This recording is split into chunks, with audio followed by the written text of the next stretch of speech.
EFI University is hosting a new class called Essentials of Operating a Shop. If you are interested in learning how to run your shop more efficiently, this class is for you. The first class is in Portland, Oregon on February 6th, followed by San Jose, California on March 5th. For details, go to EFI101.com and look for the Essentials of Operating a Shop class. Be sure to use the coupon code DIFAL for $50 off. This is Do It for a Living, your source for inside information on the future of automotive performance.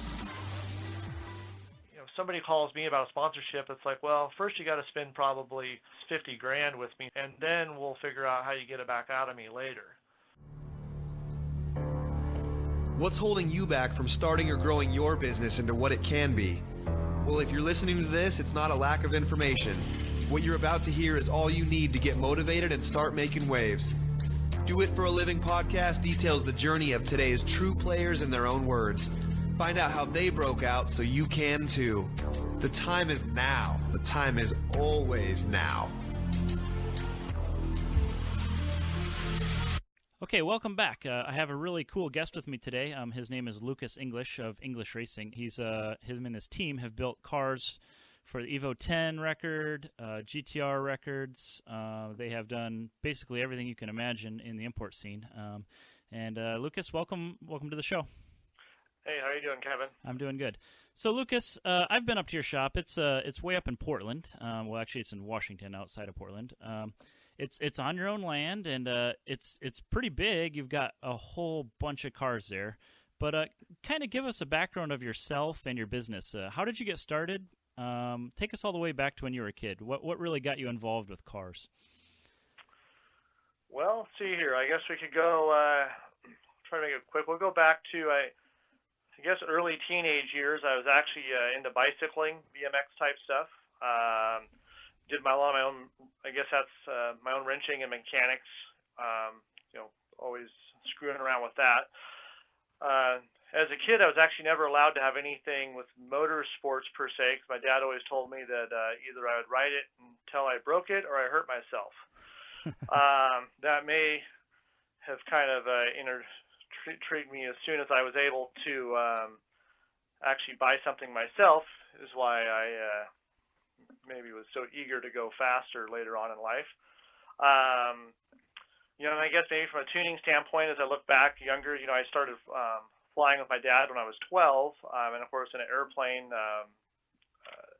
you tune them all the time. It's with the exhaust gas temperatures and cylinder head temperatures as you're changing elevations and stuff. So what became normal then, I think looking back, may have helped me be who I am now. I would say, let's see here. So when I want to go fast, though, so in high school, started driving when I was 16. I always drove like a jackass, e-brakes, just pretty much every kid that you shouldn't be. But I guess to start with, I was actually into stereos a lot, which people might not know. So my senior project was 615s and a Civic and a bunch of batteries and big alternator, and of course did all my own wiring and stuff. But I do attribute that even today in the shop, I can do my wiring schematics for home built meth kits and gauges, and I learned a lot about what not to do with wiring and stuff back then. I would say I graduated in 1998. At that time, my buddy picked up a 5-liter, one of my best friends, picked up a 5-liter Mustang, which I guess kind of started the need for speed a bit. In 99, we helped a buddy do an LS swap into a Civic, which ran like 14.9, but 99, we felt pretty cool up here in the Northwest with that. Coming into 2000, I was getting ready to, kind of got out of the stereo stuff, and I was going to make my Civic fast, and I met a guy named Tom Hartshorn, which people may know. He did a front-wheel drive Colt that ran 9s back in like 03 or may have been 06 or I don't remember the years now. But anyway, he was starting a little shop and kind of got me turned on to the Mitsubishis. So me and my friend went and bought a Talon together, me a 92 and him a 93, and I found out that there was more parts I knew to break, and really at that time there was nobody else to work on them, so it's pretty much just read the internet and figure out everything the hard way. And so I started, I shouldn't say it, but I guess, but a lot of street racing back in 2000 to 2004. I think we all did that. Yeah, in the Talon, and of course, I guess I was in my little bubble up here, that time, guys like Shep and stuff, they were in the 9s and 8s, and, I was just having fun with my, 11 and 12 second car at that time. But I was a person that I'm a little different maybe, and I love to race. It doesn't really matter what I'm in. I can race my Duramax truck and run 14s. I can be in a car that's semi-wounded, maybe it doesn't shift a gear right, but I can just be at the track for a month. I have fun. I don't necessarily, even though I guess I do it setting records, I don't necessarily have that insane urge to push forward. I've almost found that the harder you try to push forward, it's actually harder to go forward versus just having a good time with a car. So for me, I think I logged probably 150 passes in 1 month at the drag strip. I usually do 3 to 4 clutches a year on my Talon at like at the and this is like running like 1150s or 70s, and typically, I'd break a third gear shift fork Friday night, drive home with it stuck in fourth gear, pull the tranny out Saturday, put a new shift fork in it, go back out racing Saturday night. So, so that's kind of, I guess, where I started then. In 2003, I guess, is when I started picking up, I started doing a lot of local transmission stuff for people, just keeping the DSM trainings going. And in 04 is when end of 03, I don't remember the years perfectly, is when I quit my job and kind of started really just doing it full time out of my garage. What were you doing? What were you doing at that time? That time on DSMs, clutch jobs, broken center diffs are super common, so either just keep putting just fixing the diffs. What was your job before you started working on the cars? So I guess before, let's see, I go back. So I guess when I was 16, I got a job at Carl's Jr., and by 17, I was like a shift leader at Carl's Jr. Worked there for 2.5 years or so as a shift leader. Was in some management training, but partly because of how young I was, that I don't think I was quite ready to be a lifer in that situation with some of the stuff going on. And then I kind of had a stint where I left there and I actually went to work for the Good Guys for a while. Even though at that time I was heavily into car stereos, that would have been, so I started working Carl's Jr. like 1996. So just trying to go back further. So all the way, it's kind of a year ahead in school. So I started driving when I was into my freshman year. I actually was working 40 hours a week at Carl's Jr. starting with my junior year, and because I was 18 at the end of my junior year. So into my junior year and all through senior, I was actually 40 hours a week. Like I'd get off at 1 in the morning and go to high school at 7 in the morning, and that was all so I could go buy another amplifier for the car or whatever, and at that time, of course, stereo equipment was a lot more money than it is now. Or at least I didn't have the deals. Online parts sales haven't taken over yet, right? No, exactly. So, and then my dad was a contractor, and so I worked for him on and off, always like doing building stuff. I did framing for about 6 months with another guy, and then me and my dad would do like decks together and some of the odds and ends on some of these houses he was building. Even while I was still doing car stuff, I was so I guess even though and so then I guess my next main job that I went into was a semiconductor plant where basically I ran a huge machine that ran wafers for making computer chips. And I actually enjoyed working at that place called Wafer Tech, but I worked the graveyard shift, and I wanted to get onto the day shift. And that's actually, me and my wife had just gotten married, and the night shift was just kind of, it wasn't good for us. And so we made a decision that they wouldn't move me where I wanted. And of course, after I put in my 2 weeks, they said they would, but I'd already made up my mind. That, right. That's how it usually goes, right?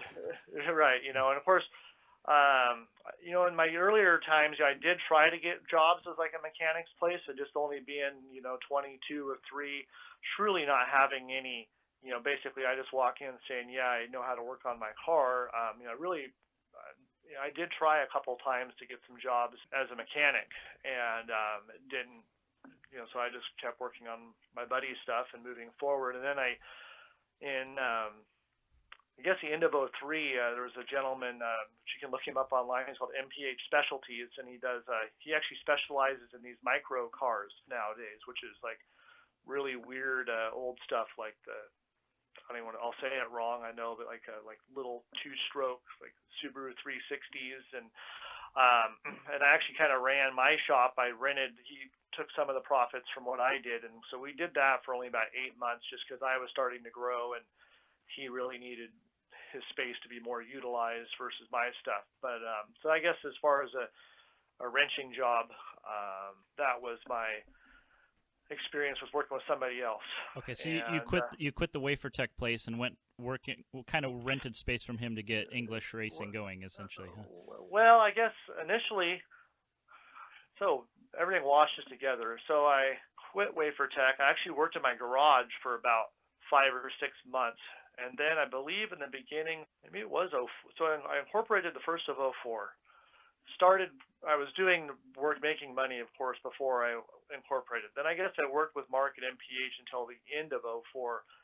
Then I came back to my garage, and I proceeded to just work for about another 2 years out of my garage until the county almost chased me out, just because I had 14 DSMs, and it was one of me and my buddies that were just working together on them.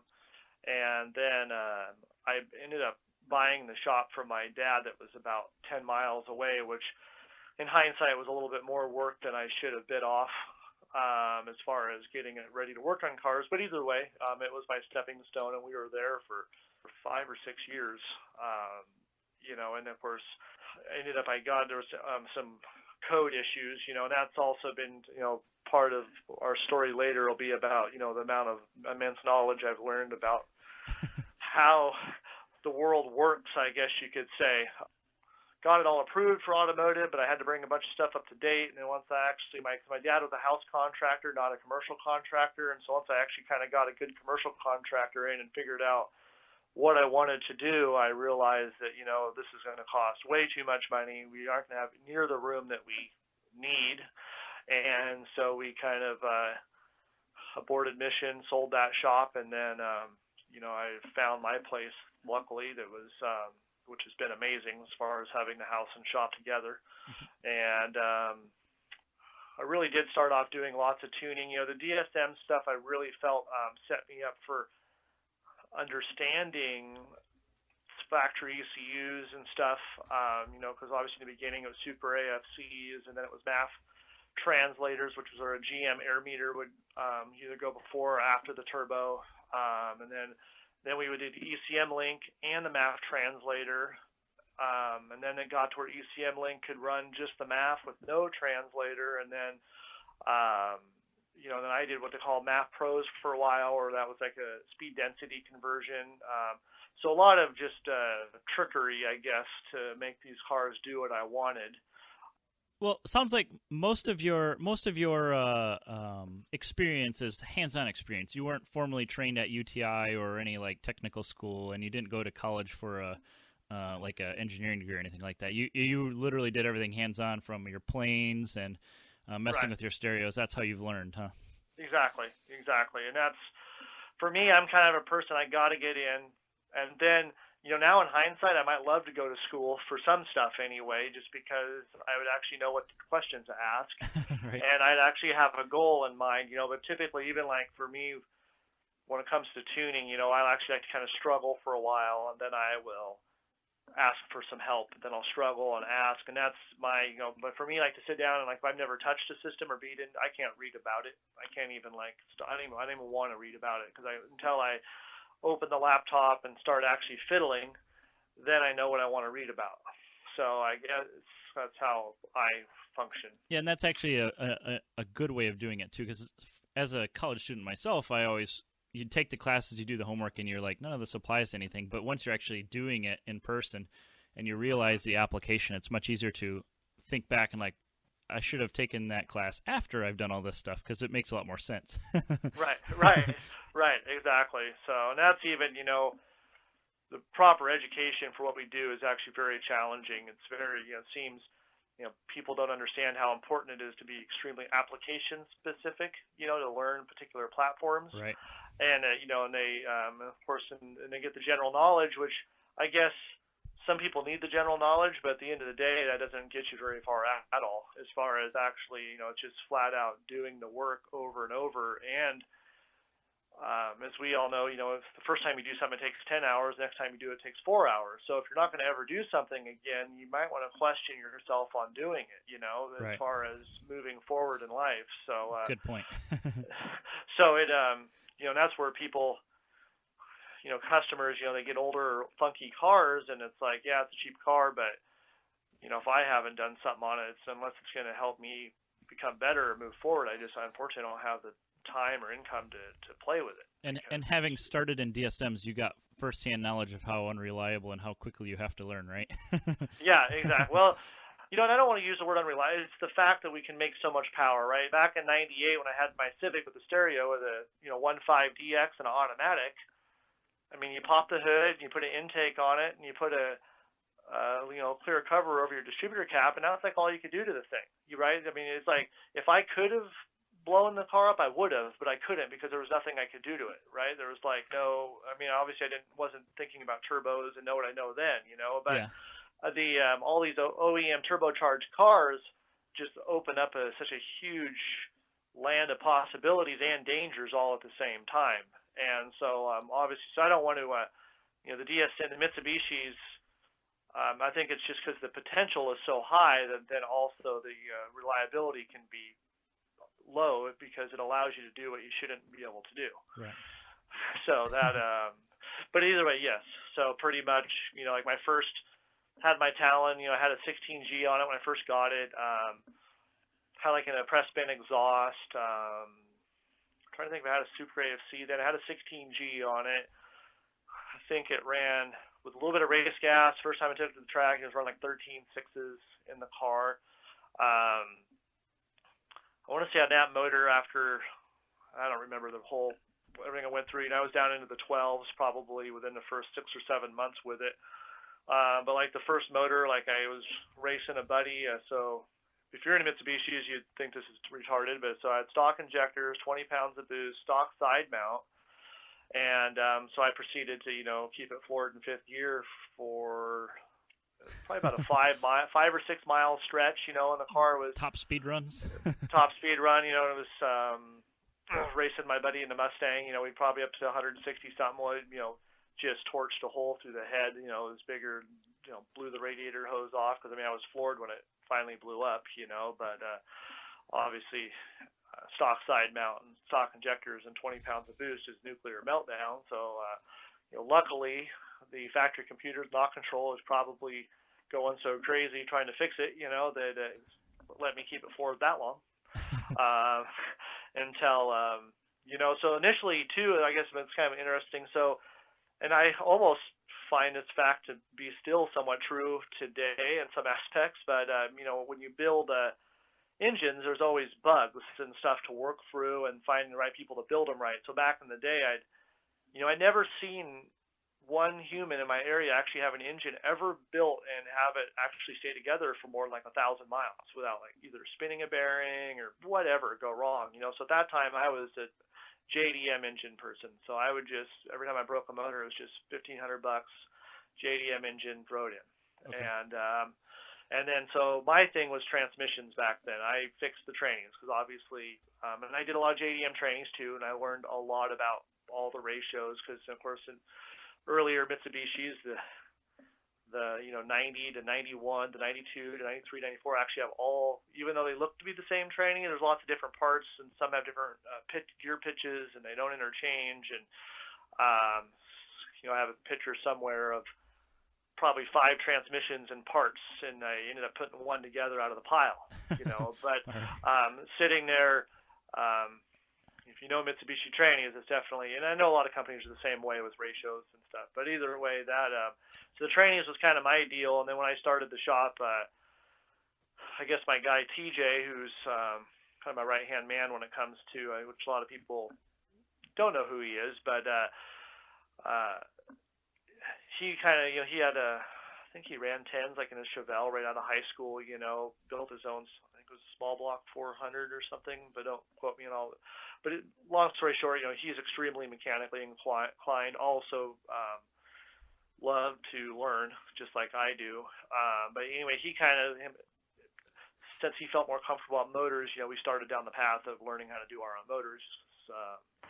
And then, of course, I taught him the transmission stuff, and then that's kind of how I guess that started with me and TJ. So, do you think of yourself as an entrepreneur? I mean, like you're obviously a business owner, but is that something that is just kind of by default, or do you kind of think of yourself as a go-getter? I would say I've never planned to open a business, never wanted a business, never had any goals at all, really. Pretty much but I am a really hard worker, and I pretty much can never stop moving or doing something. And so I'm always just trying to, I guess I'll have an idea about what I want to do. It's typically a short-term idea as far as, either a part or something I'm doing. So I'm always moving forward in some direction. But I definitely, I would say the last couple of years, there's been more planning and organizing just because of the size of the business that's gotten to, the roots of it are kind of a little shaky as far as the business side was concerned. So no, I never really thought of myself as anything, I guess. Okay. Just found something you liked and just kept pushing forward with it. Exactly. So we've talked a lot. Tell us something. Have you ever doubted yourself and not sure if this is going to work? And how do you kind of overcome that feeling and move forward with your plan and keeping English racing going? So I guess in the beginning, I was always set up to where I could quit at any day. Right? I never truly I was in my garage, and each step I made, either it was kind of paid for. So I know in the beginning, I never felt like I was truly taking a risk. I just kind of moved forward. I would say the last 3, 4, 5 years, I've had a lot of questioning of what am I doing and where am I going.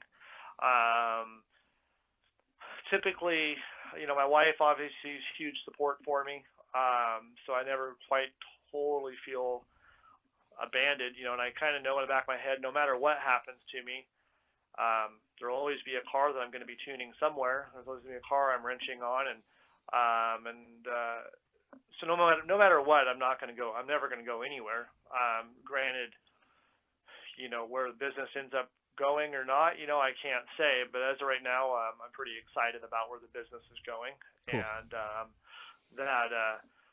but I guess each time, you just deal with each issue as it comes, and what it is, and work through it, and and that's all you can do. And having a go-getter attitude makes it a lot easier to kind of push through that stuff for you. Right.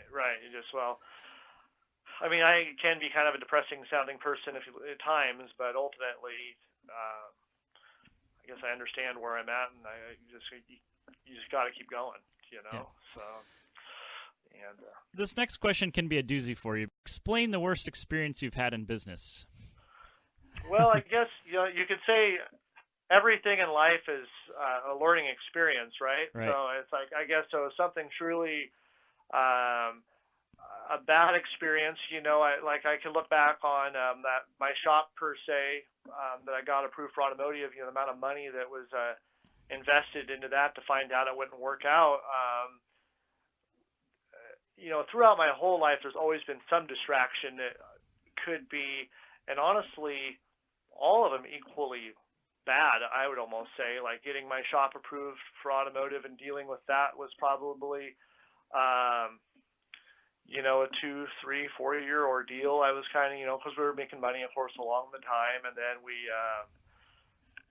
kind of made the move to get into our new shop, which was a lot of, learning experiences there, and then my father passed away 3 years ago, which so kind of just as soon as the shop was going, then that was a huge thing I was having to deal with, and then And then, of course, now, I won't say any names, but people know that there's a particular customer involved with that has put a lot of stress, so it does seem throughout my entire time there's always something going on that, maybe could have been avoided. But ultimately, it's I know a whole lot more about how things work and what, to do and not to do, I guess. And then a lot of it, well, obviously, if I could know everything I know now and just go back to the year 2000 and move forward, I'd be pretty awesome. Set, right? Right, it'd be pretty set. I don't even need a lottery ticket or nothing. I just know what decisions to make and not to make. But even some of, we could even talk about the most recent customer. It's like, but he did allow us to do things and learn things and go to another level. So even though it may be a huge loss in the end, I can find some way to sleep at night by it. So go into the problem you had with the I guess city code whenever you tried picking the new building out, right? Yeah. So you were in a building and working on developing out your dad's property for 3 years, and right. The city basically said not a chance. Is that kind of how it went? So basically, it was kind of a rural building, very close to my current shop. And it never been actually permitted for anything, and so we were just in there, and of course somebody turned us in thinking we were a chop shop. Mm-hmm. And so, I've also kind of learned, the cities typically are wanting to work with business owners, so it's not like they're just trying to kick you out, Fight but them. they do want but they do want your money, and they do want you to do things right, So anyway, we started down the path. So out there was what they call a conditional use permit to do automotive. But the problem that you run into in all current cities, whenever you change a use or a use is no longer used for, I think it's like a 6 month period, then whatever you're doing has to apply to all existing code. And that is a huge thing because existing code is, you may as well just rip your building down half the time and start over. Okay. And of course, out in my area, I was battling in our area stormwater, which was a big the problem is the property wasn't big enough for a proper stormwater, so we're actually gonna have to do some huge, complicated 50-some tanks under the ground or something that would catch the stormwater on this little half-acre piece of property, and so and then like the one side, it was kind of attached to a 7-acre piece of property. One side of it was zoned commercial, even though it was just a cow pasture. Then the other side was zoned residential, even though it was still the same cow pasture. And the commercial side, I could have a 5-foot setback, but on the residential side, I actually had to have a 10-foot setback and some big old ridiculous concrete wall. And of course, this thing's only 0.4 of an acre as it is, so pretty soon, between having to put the landscaping back and then, of course, I had a septic tank on it. And, of course, we parked all over the septic tank and drain field. So it got really expensive, huh? I could probably spend a whole show talking to you about meetings with counties and code issue and how it all works, So, of course, every county is its own hurdle, per se. Mm-hmm. So it's just a huge learning experience on the contracting side, per se. And so basically, though, where I went wrong is I should have got a good contractor that really was into commercial contracting to start with, and then really looked at what I wanted to do. But of course, I was kind of like your average, I got a plan or an idea, and then we spent a bunch of money on blueprinting, and then of course I realized that this changed a bunch of things, and so I kind of did way too many steps before other steps should have been done, per se. So I guess it's kind of like the kid just buys his turbo for a car and thinks he's done with his turbo kit. Yeah. Yeah. Right. Like he doesn't realize that the manifold, the ECU, and all the other stuff actually needs to go along with it. And so I guess I kind of was that same person when it came to my shop initially. I kind of went and bit off some of the bigger pieces that looked like the appropriate thing to bite off without really, getting all the groundwork for the proper details before I did those things. Yeah, so property can be one of the most expensive things that you invest in too. So exactly. So it, You know, and yeah, the home business thing works pretty good for us, you know, because we are on, you know, it's allowable on, you know, since we're on 11 acres out there, and yeah. So it. And I remember you saying the only thing that you kind of have an issue with is noise, and most of your neighbors are really nice to kind of work that over. We kind of do. I mean, I have one neighbor that. The thing is, we are on a main. It's a 50-mile-an-hour state route highway, and most of the houses are actually closer to the highway than they are to my dyno. So, like, if I go, so I mean, ultimately, if they're complaining about my dyno, I mean, the highway with the dump trucks running back and forth on a daily basis outdoes my dyno tenfolds. Okay, gotcha. Typically, though, you know, obviously we run later into the evening, then I might stand out a little bit harder. And then, of course, you know, some of the neighbors, you know, I guess people like to control what they know, though, right? So they can't necessarily control the dump truck driving by, but if they hear this other noise, they may. But everybody's is pretty good. I mean, people are. It's out in the country, so I mean, you hear people shooting off their guns and stuff, which obviously is way louder than my dyno. And but I don't run the dyno past 8 o'clock at night typically, and I don't start running until 8 in the morning. There's been a few times, of course, before races when I have no choice, and we'll be on the, you know, of course, I try to do as few pulls as possible to get the job done. So, you know, if I'm diagnosing, you know, an issue on a race car or something. Okay. But then, of course, in hindsight, too, the race car is like the loudest thing I could possibly have on the dyno, and there I am doing it too late, but at night. But it doesn't seem. I mean, ultimately, a dyno pull is what, maybe 7-8 seconds long at most. Yeah. So, yeah. Lucas, tell us something you got going on right now that has you fired up. So I was thinking about that, and one thing I was kind of right now a lot of things I'm actually excited about. For one, I'm actually excited that the last few months I've actually had time to do stuff I'm excited about. So that you know, with the shop. So I guess from a tuning standpoint, like the ETS GTR just moved on to a Cyvex. Huge learning curve there, but I'm actually starting to like the software pretty well. You know, it's a real keystroke-based software, which, you know, for the initial guy to jump in, you know, it's not like Windows. It feels super clumsy, but then once you start getting to know all your keys, it allows you, of course, to fly around the software really fast.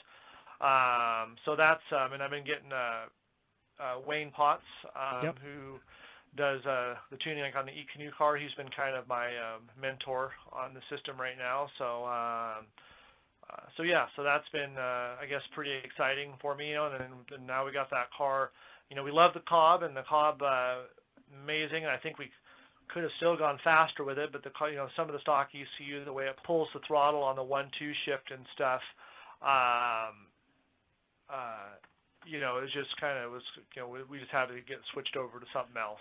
And so anyway, we ETS chose the Cyvex. You know, I may initially have chose the Motec myself because I am familiar with that, but they have a couple other projects that they have in-house that are going to have the Cyvex computer, and then because the owner of ETS also does tuning.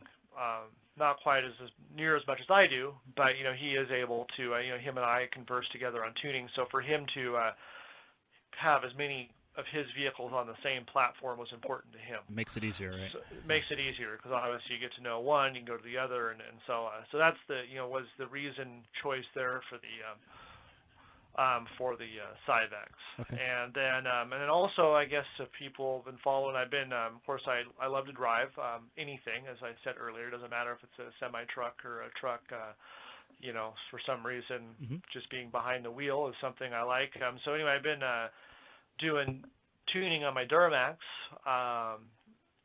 You know, initially, I've always respected most of my tow rigs. I don't, you know, I'll do very light modifications, you know, for my mileage and just get a little bit more power, and I'm usually pretty much done with them because there's some things in life that you play with and there's some things you don't, because the tow rigs are supposed to get my race cars somewhere reliably.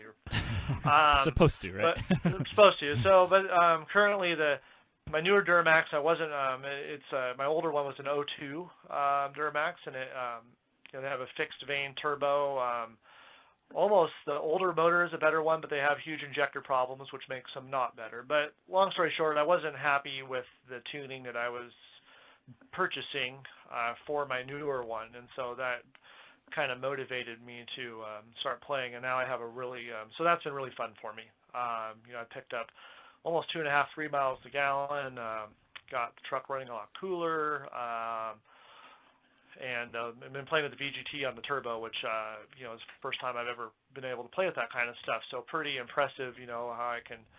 Because like most time on a gasoline or a non-VGT turbo, you and I are used to, you turn the boost up or down, but your spool, you aren't ever really changing exhaust housings per se. Yeah. So to be able to almost like, let's say have an Evo on a 9-centimeter housing and then change it to an 11-centimeter housing out the top is essentially what the VGT allows me to do. So I can actually run down the freeway at, factory would have been like 4 pounds of boost. I'm now at 14 pounds of boost. In factory, I've been 1,000-degree exhaust temp. Now I'm like 650. So the dynamics is pretty cool, and I've kind of passed. We'll see. Hopefully I don't blow my turbo apart. I'm trying to figure stuff out. But and for people who don't know, VGT is variable geometry. So they have basically adjustable blades on the turbine side of them. So yeah. So that I guess. So right now the Cyvex and the diesel tuning, which if you'd called me a year ago, I guess the Motec was on it. But the problem for me a lot of the times in the past is I'm such a chaotic guy at times and go in so many directions when I'm forced to learn. I don't want to use the word forced, but when I have to learn something, a lot of times I'm put up against a wall, against a race. So I don't really necessarily enjoy it because I'm struggling to learn it and I'm, don't have much time to learn it. And so I'm and I feel like I'm kind of a couple steps behind, through the whole process. Yeah.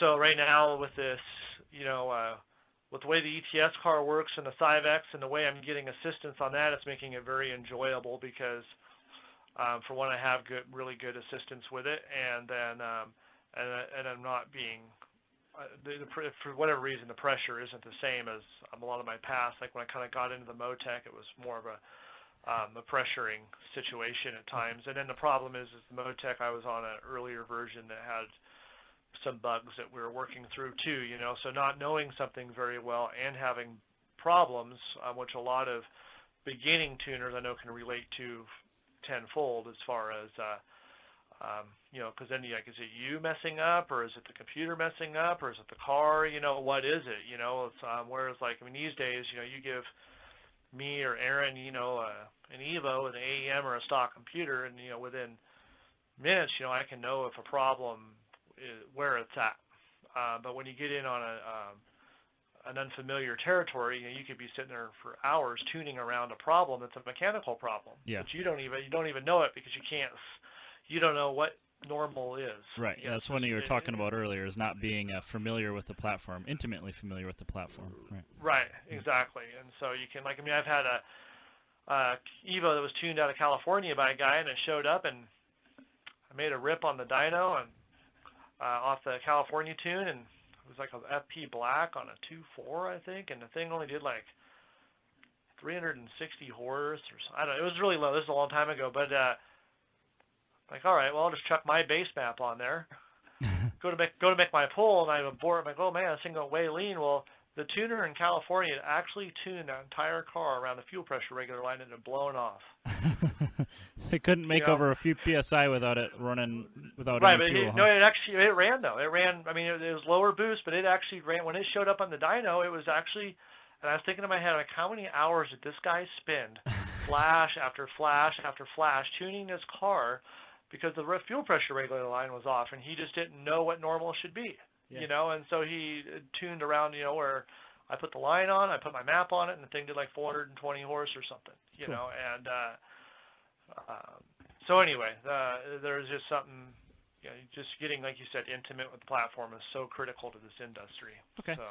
So moving on, we wanted to talk about sponsorship, and I think you've kind of gotten away from sponsoring customer cars, and most of what you do is your own cars and your employees' cars or guys that work for you that are what you're putting time into, right? Yeah. So I guess we could go down. So ultimately, I guess I've never really sponsored anybody majorly. So typically how it would work with me is you would come in as a customer, and you would do to your car what I tell you shouldn't do, but you make me do it anyway.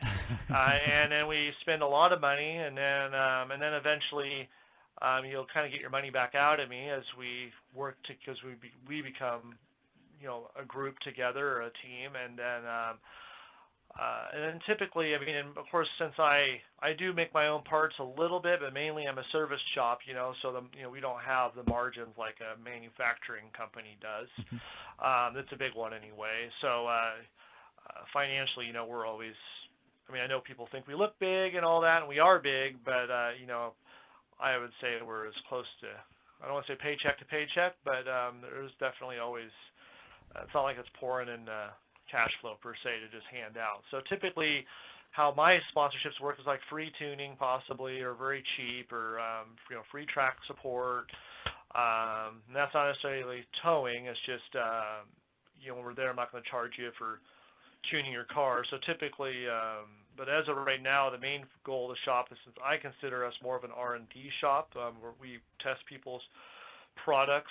We are, especially today's age, I think it's hard for a lot of companies, especially that sell these big wholesalers. They don't even know if their product's good or bad because the feedback gets lost, and then it's such a throwaway generation too that you still don't know, what to defect. So point being is we're a really good shop to basically find out if product is worthy or not. And so, of course, so we do look for, I don't want to sound a bit, if somebody wants to try a product, of course, they can give it to us, we can try it. And then, of course, all of our sponsors I don't want to use the word, but I guess manufacturing companies that work closely with pretty much look to us as one of the first companies to send something to get, legitimate feedback on. Okay, so you're not giving time to customers. You're using it on your own vehicles to test them and provide feedback to other sponsors. Yeah, I mean, we have a couple. I guess like in the drag racing, we have something close. We may actually try to get with some of our current sponsors, or for our customers per se. We've had FP. Particular customer, which I won't mention the name, but we got like a turbo for a deal for him, because he was a part of the team, I guess you could say, or we've had GSC help us in the past. But right now, I guess it is mainly, so I guess there's no shop, so I guess we'll call it our mechanics cars. I know they all look like shop cars, but really, I mean, like Jeff's Talon, that's Jeff's car. Yeah. And then Miles' Integra, that's Miles' Integra, So it's not, the Evo 10, I mean, that's actually owned by Extreme Turbo Systems. That's their car, And so ultimately, English Racing doesn't own a single race car, So that is a little different to most of my, I guess I'm not here for myself. I'm here to do what people, I guess I don't want to cuss at all, but I call myself the hired bitch, typically, and so I'm here for other people, whatever they want, and so, and it's also kind of funny at times because I'm actually, I say it over and over, I kind of hate race cars, but yet I'm the guy that deals with them all the time, but I just, I hate time slip chasing at times because it's just super, I mean, once you get your time slip and you set the record or something, yeah, I mean, that feeling is worth it, but typically the headaches getting there, and watching, that people spend money that they don't have, and it's just super, to me, it's relatively depressing, I've always been kind of the more fun with going fast with less money. That's kind of been my, I guess the DSMer is still there in me at times. So with Jeff and Miles, it's their own cars, so you're not writing contracts with sponsoring them. They just kind of come in and work on the car after hours, and you help out with what you need to. And they both are very, very, I guess, what's the word I'm looking for? Viral cars. I mean, Miles' Integra was all over 1320 videos and does very well at the half-mile racing. And Jeff's is obviously a 7-second DSM. Then there's not very many of those, right? So what about the ETS Evo 10, and that's also heavily sponsored by Competition Clutch. In fact, exactly. I think it's called the Competition Clutch Evo 10, right? Exactly. Right. And so I would say, the competition clutch Evo 10 is probably the first car in our existence that would be what I would call a full sponsored car. That, I mean, of course, and I won't go into dollar amounts, but I mean, comp helps out substantially, and then of course we help out, but they're typically most of the sponsorships in the past is like, okay, free set of pistons or free rods or free injectors, and that's where like Miles, he capitalizes on a lot of that kind of stuff, for his car as far as just getting the products. I mean, but he would never, last year was his first year in getting, essentially company would give X amount of product the shop could sell, and then basically I would cut Miles a check backwards for his car, or he would just put it against his invoice to the shop. Okay. So I would say the last 2 years for us is actually the first time that we have ever been, no means are making money, but have actually been compensated beyond just a free part per se to race our cars. Okay. Do you have a contract with competition on that one? Last year we may have signed something, but no, it's fairly verbal, Okay. but typically, if you want to be, I guess the wording, this is going to sound really mean per se, but if you want to get sponsored, you're probably never going to get sponsored, because it's just going to come, you're going to already be there and you're going to be doing it. And, as I say, if somebody calls me about a sponsorship, it's like, well, first you got to spend probably $50 grand with me first, and then we'll figure out how you get it back out of me later. Mm-hmm. It's kind of how it would go, if somebody's going to even attempt to be sponsored, or like for us with Comp Clutch, we're still in development with them, because the company truly cares about making better products, and then they're also trying to have a product that delivers at a good price point, and of course, as we know, good price points and a good product at the same time is a challenging thing, Very, yeah. But I know the owner very well, and I know, and so the company really cares about our industry and cares about making, I have literally my 04 Evo have put 40 different comp clutches in that car. Wow. And like their initial stuff we got, the whole clips are ripping out of the baskets, and after that they fixed that, and I haven't seen that problem now for at least 4 or 5 years. The relationship between you and Comp is largely they know you're an established business, and they're a reputable manufacturer. So you can kind of make an agreement without having to put it on paper, and you guys Right. have worked together for so long that there's just an understanding of what you're going to do with it. For them, our it's more of what I call a YouTube car, and what that means is we try to set world records with it. It's not necessarily meant to go win races. Part of the problem, there's no good class for the car per se, because a lot of the stuff we've done to it puts us into an outlaw class, which is very, the class Jeff's in, Tim's in, which maybe someday the car could be at that level, but as of right now, it's not even close to that level. Okay.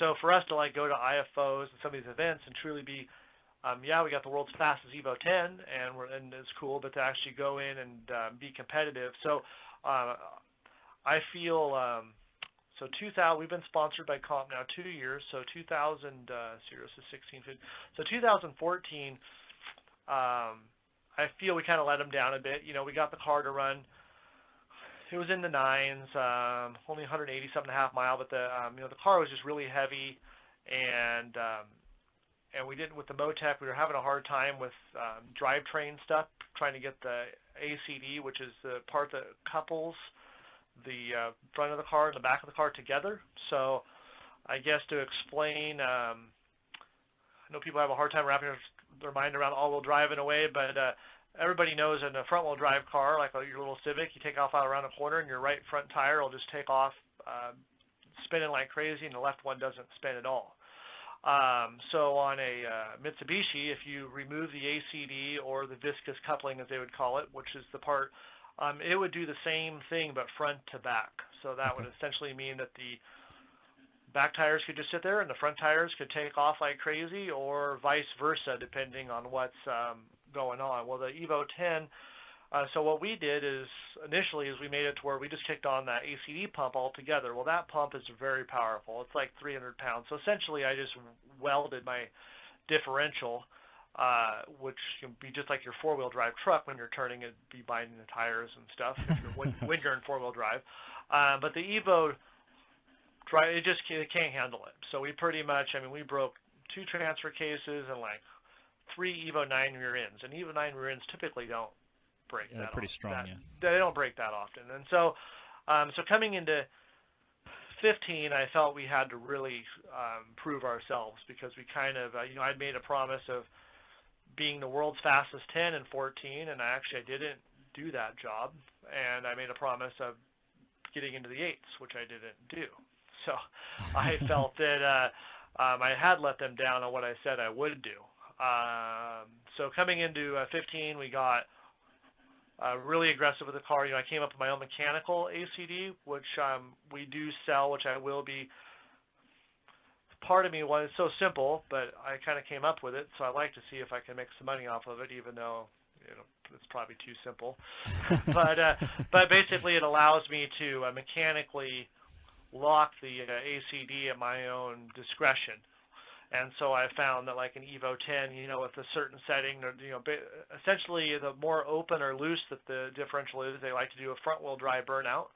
And then, and that's also part of the problem with like even your Evo 9s with ACD and stuff, because when you're sitting there at the line and you launch them, they're actually kind of in a neutral state. And so they will take off in a pretty huge front wheel drive burnout. And then the computer goes, hold on, this isn't right. Well, at that time, the differential is way too big, and then it locks that ACD up, and then your axles fall on the ground, and things break. And so that's why your most common drag race Evos are going to be 03, 04s, transfer cases at least. Are going to go into them for simplicity. So either way, in the 10, of course, I can't put an 04 transfer case in an Evo 10. So I guess back to the whole point of the sponsorship. So the goal of the Evo 10, of course, is to set the records and be the fastest cars. And of course, mission accomplished. Mission accomplished. And then, and I won't say I'm not a goal setter, but we are trying to go a lot faster with it. Right now we've gotten 200 more pounds out of that car since the last time I went to 859, and I've still never got to the full 60-foot on it, because we're going to go to, like right now we're on an ET street, we're probably going to go to a true M&H slick on it. So hopefully, because pretty much that car, has an 8.4 time slip in it with just a good 60-foot. Okay. But maybe, as of last year, the carnage, after I made my mechanical ACD and I made the car lighter, it's actually been a very fun car to race. I don't know if anybody saw us in Colorado, but that car made 12 passes, and the slowest pass was 193 miles an hour, and I had like 6 or 7 passes at 199, and and this is the elevation of Colorado, and I did the 200 mile an hour pass. I literally tried to break that car, and it actually didn't break. So so I was I even pulled the bottom port off the wastegate and put it on the top. So see if I could get a little bit more out of it, It sounds like you're using the shop development cars, even though they're not yours in particular. They're right. They're still English racing cars, and you're using those for development to make your own products and to help other companies develop their products. So now with the Evo 10 being kind of a YouTube car, does that really drive business to you? Do you see that you're getting a lot of customers from that? I would say yes. The whole excitement of those kind of, granted, before the car, we've been known in the Evo stuff, but definitely, being able to say you have the world's fastest Evo 10 and you're going to work on somebody's Evo 10, definitely, it gives all your sales guys, of course, I don't want to say cocky, but, they're confident that they can make some pretty strong claims. Of course, ETS, they capitalize on it probably even more than us, just because, they're actually selling, our parts have the world's fastest parts. Typically, I could have a whole nother dialogue on how, people see these cars, they don't understand the carnage behind them, and they don't understand the money behind them and the time, and so then, but they still want them, right? And so, and then they, ultimately it comes back to, I like to see, that's, I guess, one of my biggest flaws is maybe I try to make everybody happy, and I do things that probably shouldn't do, as far as fixing cars and that kind of stuff. But it's just ultimately. But that is actually a very important topic, though, is knowing that, say you have your car there, that the Evo 10 has broken 3 transfer cases and 3 rear diffs, and the ACD pump doesn't work on it. People, I think it becomes a pretty big problem if you're not working at a shop every single day, you do not know how expensive it is to race a car at that level. It's just astronomically expensive. Rebuilding them every other event or however often you break it, just that gets lost in the YouTube videos per se. It really is just, it's not known. Right. Well, in my opinion, and this is probably going to, I'll probably get some internet warriors that could even talk on this. Pretty much any Evo that's probably over 750 or 800 horsepower should probably never leave the shop. Right? True. It's true. Yes. They're gonna tow it to the event. They're gonna have a tuner. I mean, now granted, you can put your 800 horse car on 500 horse, and then it probably can leave and be fine. But you want to run your 800 horse car at 800 horse. It probably should be towed to the event. You're gonna have your tuner pulling logs after every run. You're gonna be grading the catch cans. You're gonna be maintaining this car. You're gonna bring it back to the shop, and you're gonna check it out again and make sure it's ready to go to the next race. Yeah. That's kind of in the nutshell, and granted, you can get guys that, they can have their 700 horse car, and I found a lot of my customers, though, that really have the 700 horse cars, they do respect, that stay together for a while, they are pretty respectful. They might only bring them out a couple times a month. They maintain them very well. Maintain them, but if you're the guy that's your only car's an Evo and you're buzzing to work every day, probably, and I'm even getting a little more grumpy these days. It's like, I'll put some exhaust and some different stuff on a car, but really, if you're going above a certain level and you don't have another car to drive, I don't think I really want to deal with it, because if something goes weird, you're going to be, wanting me to get you a rental car. You're going to be, and you're the one that's wanting to destroy your car, not me. I'm just doing what you want. And so that gets, I would say that we spend a lot of time on the phone talking people out of things. And that's something that's nice. A lot of shops that are either new and they don't know any better, or they're slower, they will, talk the world to people and make them feel really good on the phone, but at the end of the day, their car probably won't even do what they said it could do, or even close, and then they have a car that doesn't work at all. Yeah, so, and that becomes why people don't sponsor cars like that, right? Right. Because they get angry when it doesn't run. Yeah, I mean, in my eyes, from the people that should sponsor cars is going to be manufacturing companies and I guess large manufacturing companies, and really even getting more general. I mean, like you look at some of, like, obviously everybody watches TV, and you look at oil companies and that kind of stuff. But I mean, you really come to a shop like mine, or that just do service work. I mean, there's not, and I would definitely recommend putting money into somebody's car to get a name to come back. It's a dicey subject. That's all I can say. Okay. We do our cars because we're addicted to cars, and we can't stop, So I have never really done anything. I don't think Miles' car and Jeff's car, they might kind of tell you it's for this, but it's for them. It's for their, and then they love helping people and being a part of it. But at the end of the day, help or no help, they would still want to do the same thing. They have a lot of fun doing it. Every time I see Miles there, he's having a blast. So Jeff, I've only met once, I think, at your shop. So yeah, and then the drive is there. So so like for your, as I would call a lot of people that want to just start a business or bean counters, like, you aren't just going to throw somebody some money and have them do a car and anticipate it's going to. It's kind of like people that buy a dyno and just think it's going to make money. Yeah. It's like when you need a dyno, you need it and you get it. And then you still do the math on the thing is like, for what they cost, it's like you, the tuner, making the money or the dyno making the money, and at the end of the day, from the test results and everything you get back, it's like, it's a tool you can't live without, and for what we do. Yeah. But to just go and, so point being is,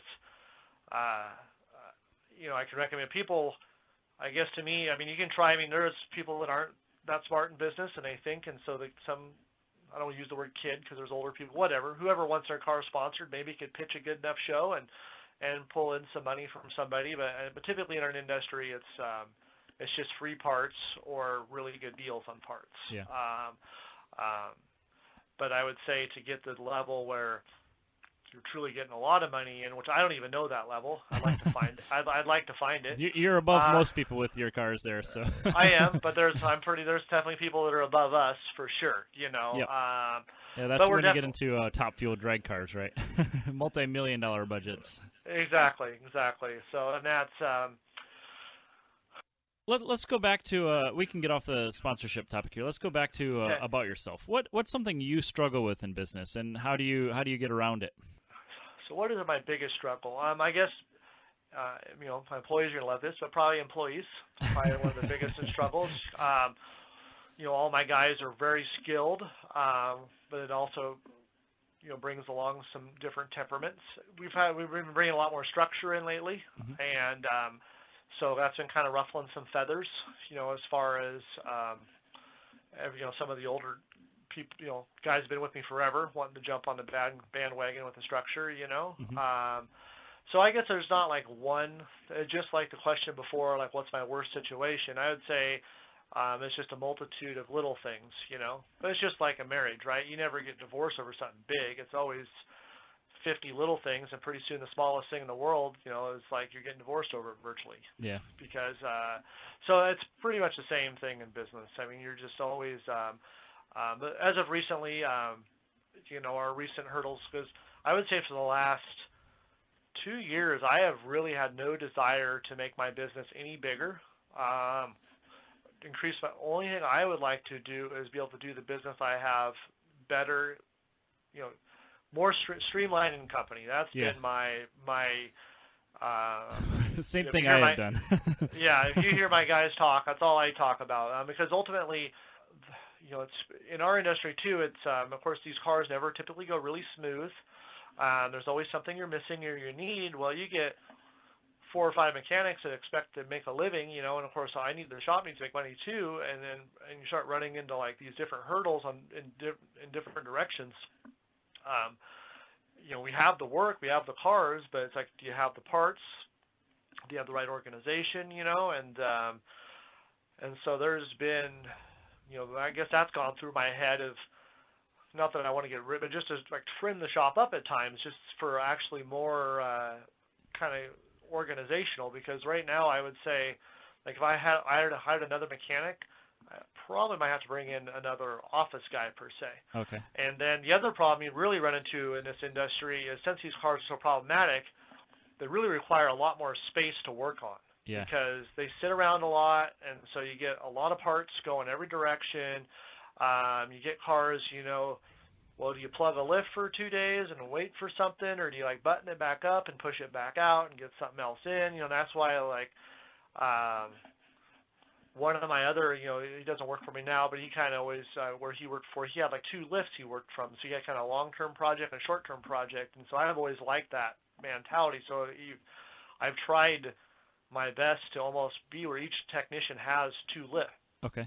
So that way they can have the versatility to bounce back and forth without, getting 15 minutes into a car to realize that they can't, go any further. They can be more versatile. So you kind of touched on it a little bit. Do you have a 1 and 5 year goal? You kind of mentioned you're trying to streamline things. Is that kind of the direction you're going? Yeah, I guess ultimate goal is just to see if we can get the bank account to move up better, right? Mm-hmm. So pay stuff off. I guess I don't necessarily have a goal. Part of the issue right now is, I say the last, probably in the next 4 or 5 months, we actually have been keeping track of data a lot better. Mm-hmm. So we'll be able to actually know where money is being lost or made at better. And I would say that's, you get to our, we use QuickBooks as our main program, I guess my simpleton's goal is to just watch loans get lower and bank account get higher. That's it's a good goal to have, much, though. that's and even if it, only does it by, as long as it's on a crossover path. I don't even care how small. As long as that's the path I'm on, I'm happy. Yeah. So give us an action item we can take. So what's something our listeners can do to improve their situation? Something that you've kind of been working on, maybe. I mean, that's a big question. Obviously, the big one I struck on earlier is the specialization, right? Yeah, for sure. Don't. I would never. If a customer comes to me, I'm not going to do work I'm not going to let him be my science experiment. Mm-hmm. So I'm going to make sure I know, we're going to have ran or done it before we're going to do it to a customer car. Unless we, the customer's twisting our arm in a certain way. So biggest point is actually learn what you're doing, and don't take everything in. So just specializing on stuff and making sure that you know what to do it to save you Right. from making mistakes. Right. I mean, like and that's like, I guess, I read your little thing you sent over initially is, I think you talked about our location and why we're maybe successful, Mm-hmm. and I thought about that, and of course I specialized in Mitsubishis. Everybody around me specialized in Subarus, or they were just a general automotive shop, pretty much, or I have never seen a general performance shop stay in business. That means they just kind of don't really specialize in anything, but they'll kind of work on everything. Yeah, it's harder to do when you get into a bigger city too, because you get so much competition from the specialized guys. Right, and then I granted if you're just putting on colder intakes and bolting on exhaust and tinting some windows and selling them some wheels, and yeah, you can do everything. But you want to actually take a car to the top 10% of what nobody else is doing, better know what you're doing. Yeah.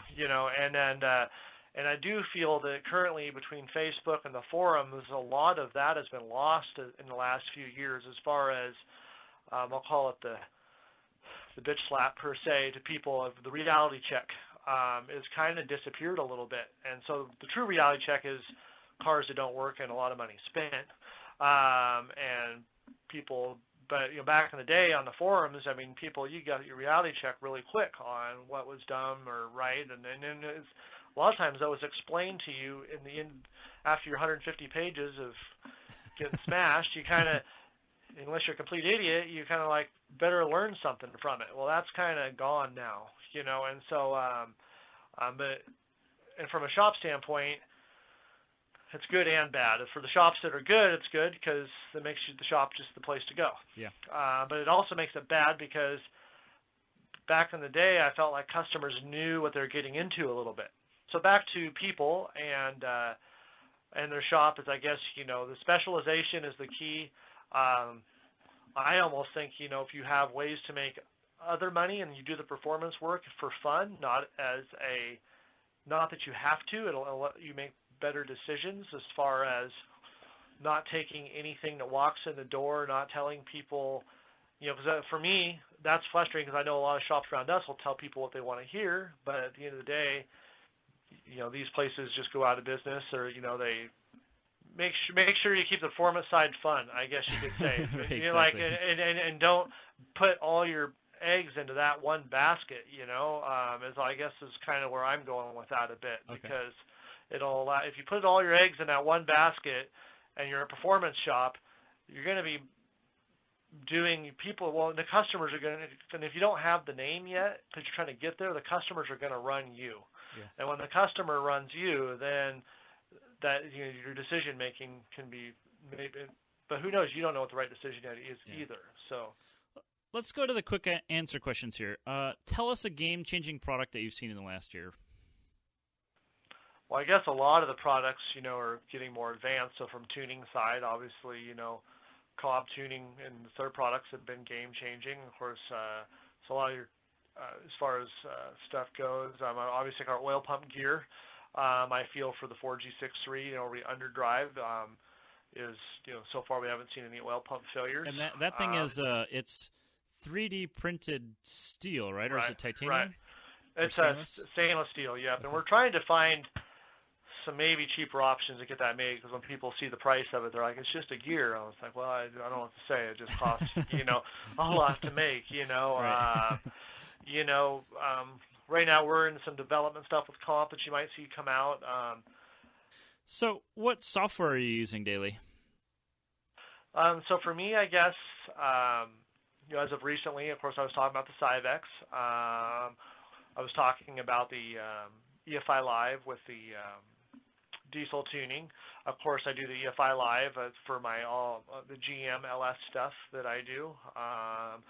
Currently, like my main system that I guess I would consider myself to be an expert in would be the AEM EMS. I use, of course, I probably use open source once or twice a week.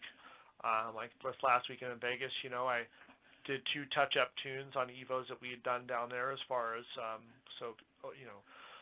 Evo Scan, I use pretty regularly. I use the Mega Viewer HD log viewer for looking at most of my log files like on Evo Scan, and also my Cobb. I use that same soft logging view software for my Cobb. Of course, being a haul tech stuff, I like haul tech. It's super user friendly. I do feel of course ECM Link for the older Mitsubishis. Do lots of tuning, huh? Lots of tuning, yeah, a lot of different systems. So some systems like the ECM Link and like haul tech, I consider to be. I recommend those systems a lot to to end customers because they're very intuitive. They don't. You don't have to like the Cyvex and the Motex and like the AEM. I mean, truly just require hundreds of hours of poking at cars to just become an expert on those systems. Where like I can feel like you can hop into like a haul tech for standalone aspects, and within a much shorter amount of time, if you have any clue with any system, be doing a pretty good job with it. For the business side, you guys are using QuickBooks, and you have a web page. You sell a lot of parts on there. What do you guys use for that?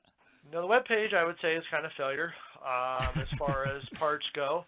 The parts thing is a very right now, we do, some people might not do it, but we do almost 70-some motors a year.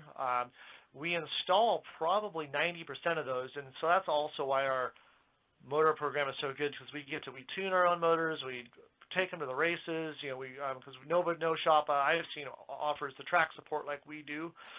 So we really get to learn what works and doesn't work in pretty fast time. So right now I've been hoping to sell more engines, and then hopefully the goal would be if you want your English racing engine, then we'll put more items around it.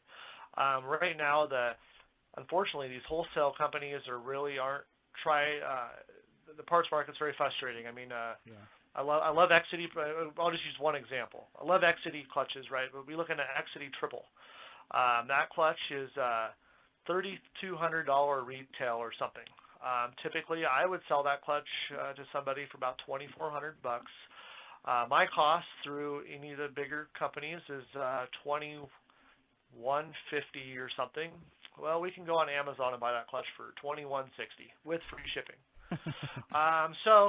That really makes it frustrating. That also, I guess, maybe motivates us to want to work with companies who are not just trying to, I guess I hate pouring their products out, because at the end of the day, it gets, this last weekend, even this customer may know, but a guy was bragging to me about, and no offense to him, because I mean, whatever, I understand, you work on your own car and you want your best price, and that's cool, but from him and his buddies got a business license for $80, and they set up their own wholesale account, and they get the same price I get. So coming back to the website, and then my problem too is I'm in Washington State, which has sales tax. Well, most people buy online to avoid sales tax, and I can't. So a lot of our local customers, if they bring parts in, they do that because they don't want to pay a sales tax. Yeah. But right now, our website I know doesn't flow. We've been working at it, but it's. Who hosts it? And I think we use Xcart as our shopping. What we do all our shopping stuff in. And, I'm not, as you can tell, I don't know as much as I should, but point being, you have a guy that does the webpage for you, though, right? Exactly, yeah. Does the entry. The store side, Michael from ETS helped us set up, and then we've kind of maintained it from there on. Okay.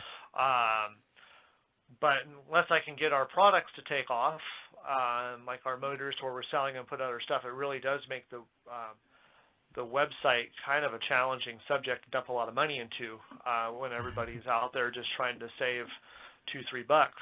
It's a good topic for the class that we offer, which we actually do talk about. Yeah, exactly. So we could go on, but so either way, the main deal for our business is service work. That's where and then of course we are kind of expanding. We've always, as everybody knows, they've seen my truck and trailers and towing, but we are expanding the towing business because that is actually a fairly successful side of our business. So do you have a favorite app that you're using?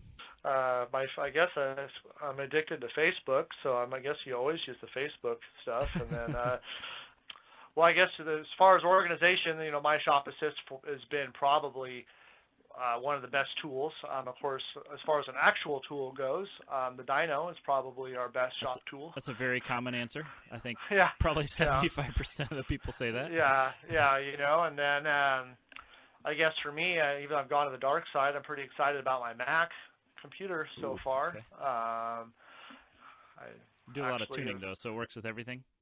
We have to have Windows 10 on it with the boot camp, and Windows 10 works better on a Mac than it does on a PC, which is kind of weird.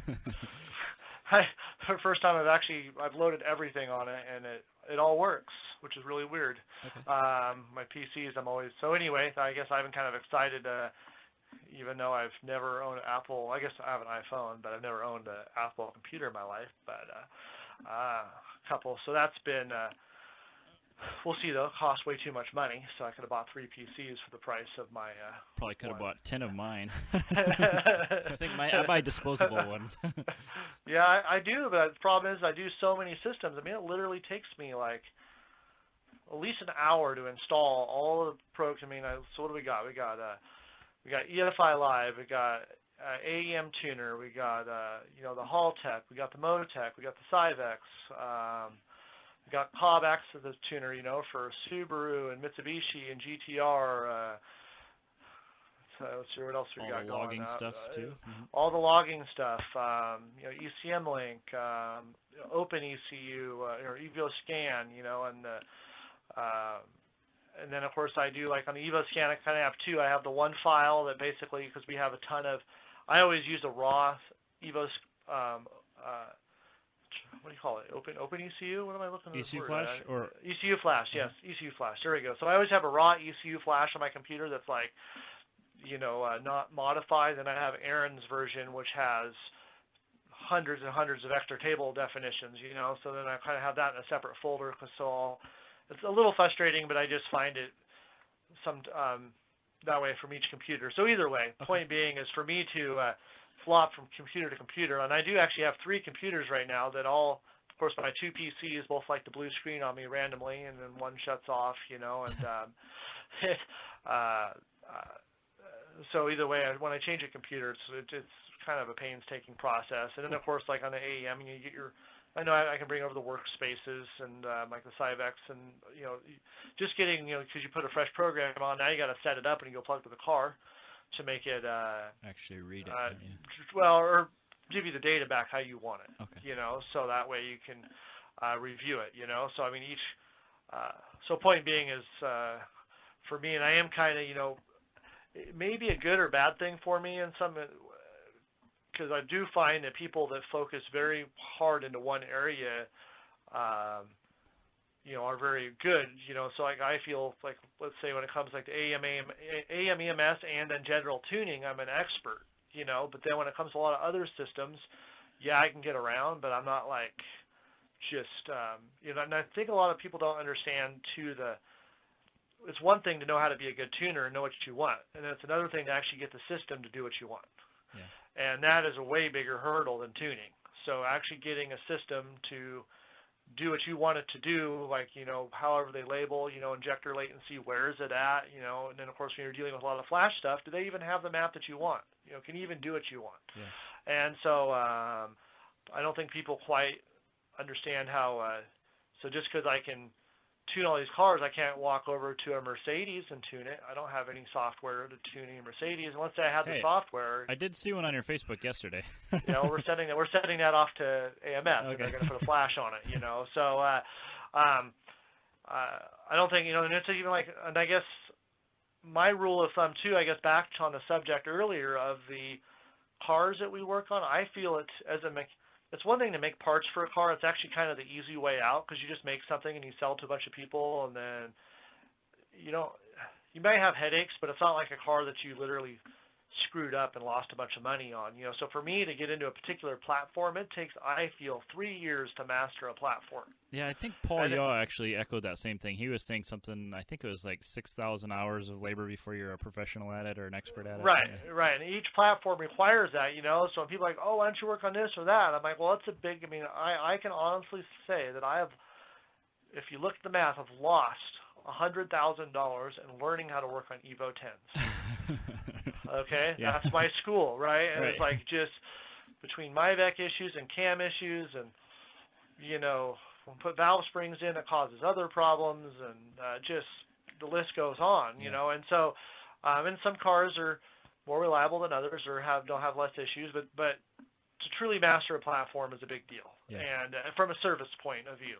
And so people, it's not that easy just to go another direction. Okay. And change wheels. So let's close this thing out here. What do you think the future of automotive performance is going to be? I think it's actually pretty huge. You look at all these new cars coming out. The Ford obviously seems to be going gangbusters with everything right now. So we'll see where this new Focus goes. They're still, it's kind of sad that the Evo obviously is gone, but right now, we're, the GTR is still out there, and of course the GTR is a crazy platform, and the stuff that we do with those cars is, I think pretty mind-boggling. So I think the industry is still, a lot of people are getting into it, and so it's, but it is definitely a struggle. It's a struggle to work in the industry too, and that's another topic. So anyway, I think it's pretty definitely going to be going somewhere, because all these new cars that are coming out, like I even heard now the new V8 Mustangs, Chris supposedly doing almost 1,000 wheel on stock training and motor with a turbo kit on it. Wow. Factory line lock. I think they've been like 8 something. That's crazy. It's like anyway, as far as Mitsubishi's obviously, they still have brand new Evo 10 sitting on the showroom floor today, so I think we got quite a few years left of. Are you going to be getting into the Ford stuff? We're actually talking about maybe getting into the V8 stuff a bit. Okay. From a reliability point of view, typically two-wheel drive vehicles are just a lot more reliable because they burn out. Obviously, they can be scary to drive. Because you can literally get in a 1,000-horse Evo or GTR and actually kind of get used to it. It doesn't actually scare you, and so that allows people to get bored with them. Where 700 or 800 horse Mustang, you don't know when it's going to put you into the wall, or what's going to happen. So, point being is it allows for more content customers. Where these four-wheel drive cars, I love them. They're great, but from a shop's perspective, it does create a very temperamental car because of the level everybody thinks is normal nowadays. Because the level is, high. 4 years ago, you're doing 400 horse and you're doing good. You feel cool, right? And now it's like, oh well, I ain't cool unless I got 500 horse, and they don't understand. So either way, no, the industry, unless the EPA or something does something crazy that we can't foresee, I'd have to say it's going to be the level. I guess like extreme motorsports, right? It's going to be, who knows where it's going. Okay. So, and how do we connect with you and your company? Pretty much EnglishRacing.net is our web page, and then of course you can type in English Racing or Lucas English like on YouTube and stuff and find a lot of our videos. But okay, and you have a Facebook page. Yeah, English Racing Facebook, and then and then of course we do we build cars, Evos, GTRs. We do Subarus, Hondas, and so if anybody. And of course, I have a transport business, so no matter where you're at, if you want us to build it, we can come grab it and bring it back to the shop and build it, and then bring it back to you if you want. Awesome. Yeah, thanks for taking some time and talking with us, Lucas. Sure. And everybody can check out the details. We'll have it all on our webpage as well, so you can see everything that Lucas has talked about there. All right. All right. Sounds good. Thanks a lot, Kevin. Thanks, Lucas. Thanks for listening to Do It for a Living. You can find out more about this guest, this show, and even details about what we just talked about at our website, doitforaliving.net. Check out the Facebook page at facebook.com/doitforaliving and tell us who you want to hear from. And most important,